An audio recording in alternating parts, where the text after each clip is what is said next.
waxaan leenahay komishanka waxaan leenahay komishanka ku marmarsoonaya irisyo war dhibaatadii hore dalka gaarsiiseen baa maanta halkaan inda dhigtay war ciyaalkiinaas anu komishan dama ciyaal baa tihiin war ciyaalkiinaasi maantana iris iyo waxaad wadaan looma baahno wasiir buuni wuu mahadsan yahay laana wuxuu soo sheegay uu leeyahay maxaad u sheegaysaa adigu noo soo sheegtay heshiis bay ku ahaayeen wuu kashafay moogtahay gudoomiyaha xisbiga mucaaradka ee Ucud injineer Faysal Cali Waraabi ayaa maanta magaalada Hargeysa si weyn loogu soo dhaweeyay soo dhaweynta gudoomiyaha waxa ka qayb qaatay taageerayaal tiro badan oo ka tirsan xisbiga Ucud madax dhaqameed waxgarad dhalinyaro iyo haween halka waxaan ku soo dhaweynaa garoonka diyaaradaha magaalada Hargeysa gudoomiyaha xisbiga cadaaladda iyo daryeelka ahna madaxweynaha murashaxa madaxweynaha xisbiga cadaaladda iyo daryeelka halkaas saaka madax dhaqameedka ugu waaweynaa Soomaaliland baa jooga suldaankii guud ee Soomaaliland iyo salaadiintii suldaan aadan iyo madaxdii dhammaan xisbiga halkan waxaan ku soo dhaweynaa gudoomiyaha xisbiga cadaaladda iyo daryeelka Ucud Faysal Cali Xuseen ahna mustaqbalka madaxweynaha insha Allah doorashada soo socota ee November 13 guuleysan doona gudoomiyaha xisbiga cadaaladda iyo daryeelka Ucud Faysal Cali Xuseen waan ku soo dhaweynaa madaarka international Hargeysa madaarka Hargeysa ahna musharaxa madaxweynaha xisbiga Ucud insha Allah taala gacmo furan ku soo dhawow dalkaagii hooyo ku soo dhawow marka waxaan ku leenahay gudoomiye soo dhawow mar labaad mar saddexaad soo dhawow maanta maalin lagaga baahi badan yahay ma jirto qabiyaaladii baa suulaysa kala fuuqi baa suulaya midnimadii baa soo xoogaysanaysa gudoomiye maanta waa maalintaadii soo dhawow ma ku leenahay mar labaad mar saddexaad hadalka qaatay suldaanka guud ee Soomaaliland Suldaan Daawud Suldaan Maxamed Suldaan Cabdiqaadir waxa halkan maanta aynu ku soo dhaweynaa musharaxa madaxweynaha Faysal Cali Xuseen xisbiga Ucud Faysal waxaan leenahay ku soo dhawow dalkaagii waxaan ku leenahay ilaahay halka maanta qaranka aad u istaagtay iyo meelkii sareysa ilaahay ku gaarsiiyo waxaan ku leeyahay madaxweyne halka qaranka aad dhigtay uu qarankuna ku dhigaya ugu dambeyn waxa halkaasi ka hadlay gudoomiyaha xisbiga mucaaradka ee Ucud injineer Faysal Cali Waraabi waa marka ugu horeysa waxaan leeyahay dadka soo dhaweeyay aad iyo aad baa u mahadsantiin ana ka codsaday oo idhi yaan dadka la soo dhibin haddii la yiraaho marka dadkan joojiyeen waan ka raali gelinayaa aan idhi iska jooga intiina timina waa mahadsantiin marka waxaan jeclahay marka horeysa inaan hambaliyeeyo ciidankeena qaranka aynu ku seexano iyo kuwa nabadgelyadaba iyagana security inoo haya wadan aan intelligence lahayn oo security lahayn wadan nabad maaha wadan aan ciidamo lahayn maaha ciidan maaha waxaan kaloon aan aad iyo aad u hambalyeynayna ciidanka SSB oo iyaguna kaalin weyn madaniga ah oo iyaguna kaalin weyn kaga jira difaaca qaranka Soomaaliland walaal maanta dalkeena waa ogtihiin jin iyo jaamba waa loo tashaday in la burburiyo laakiin waxa ogaataan inagoo isburburiyeen moojaanayna kuwaas waxbay naga qaadeen maayo quwadii maxamed siyaad bada quwad ka weyn oo inala dagaalan kartaa ma jirto maanta dhibaatada dalkeena haysata waa gudaheena marka waxa weeye maalinta waxaan arkayay tiyo ciidamada laga aflagaadeeniyo ciidamada laga daaya siyaasadda siyaasiyiinta iscanaananayaan yaani ciidamada afka la gelin yaani ciidamada waa ceeb weeye waa in wuxuun aynu xeerinaa meel inaga xaaraan ma jirto waxa ciidan wax leenahay halaga daayo aflagaada ciidamadu may jabin ciidamadu way jiraan rag siyaasiyiin wilaaya xisbiya ku jira in waxa ku hadlaan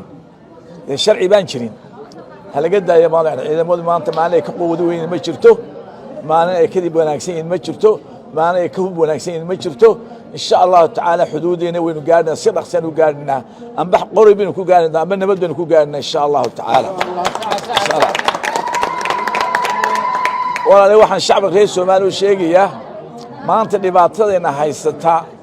labadan xusbi ee aan la tartamaya waa ka qayb weey labadan waa ka qayb way qaybsanayaan dhibaatada Soomaaliya ku dhacday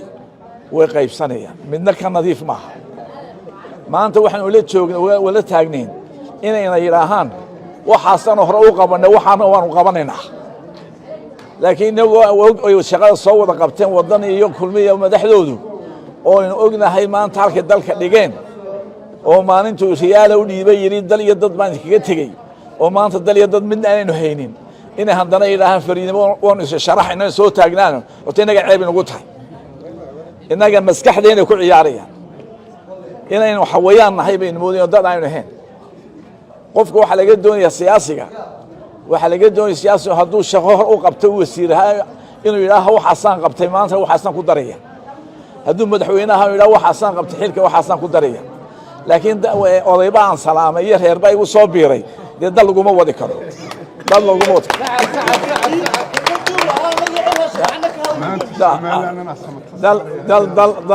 dal laguma saari karo annagu waxaanu sheegaynaa shacbiga Soomaaliland برنامجي وحوي إن أنا أدو بيا ما هيستان عافماد ما هيستان تعليم ما هيسا وحبرش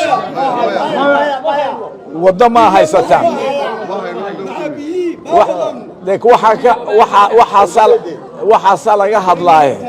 لايد ما هيستان شقة ما هيستان أروتي ولا شغلة يسمع وحصل جهد لاي لما بيلود بهشيو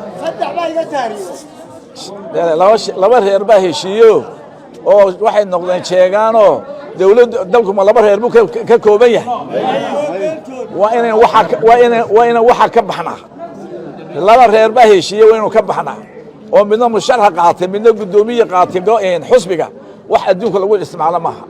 adduunka waxa xusbiya lagu heshiiyaa xusbiyada heshiiya oo isbahay sameeya qabaa'il kuma sameeyaan qabaa'il adduunka lagu jiro maanta Soomaaliya waxa taagan tahay crossroad baynu taaganahay doorashada maanta taagan hadday maalin dib u dhacdo Soomaaliland khatar bay gelaysaa madaxweynaha waxaan leenahay war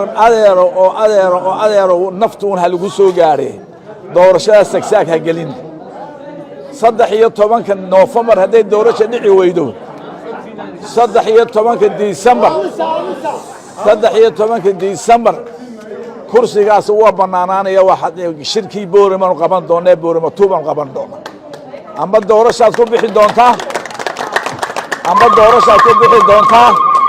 oo sharciyaad ku bixi doontaa amba waxaad ku bixaysaa codkii shacbiga ku bixi doontaa si boorama weyn qaban doona insha Allah ta'ala waxaan leenahay commissionka waxaan leenahay commissionka ku marmarsanaya Irish war dhibaatadii hore dalka gaarsiiseen baa maanta halkaan dhigtay war ciyaalkiinaas anu komishiin ciyaal baatiini war ciyaalkiinaasi maantana Irish iyo waxa wadaan looma baahno waxa aynu haysan ku gelinaa bisnakeenu qabsanaynaa ka joojiya tashuushka waa ka idin sheegay buu uu mahadsan yahay wasiir buuna uu mahadsan yahay laana wuxuu soo sheegay uu leeyahay maxaad u sheegaysaa adigu noo soo sheegtay heshiis bay ku haayeen wuu kashifay moogtahay wasiiradu way kashifeen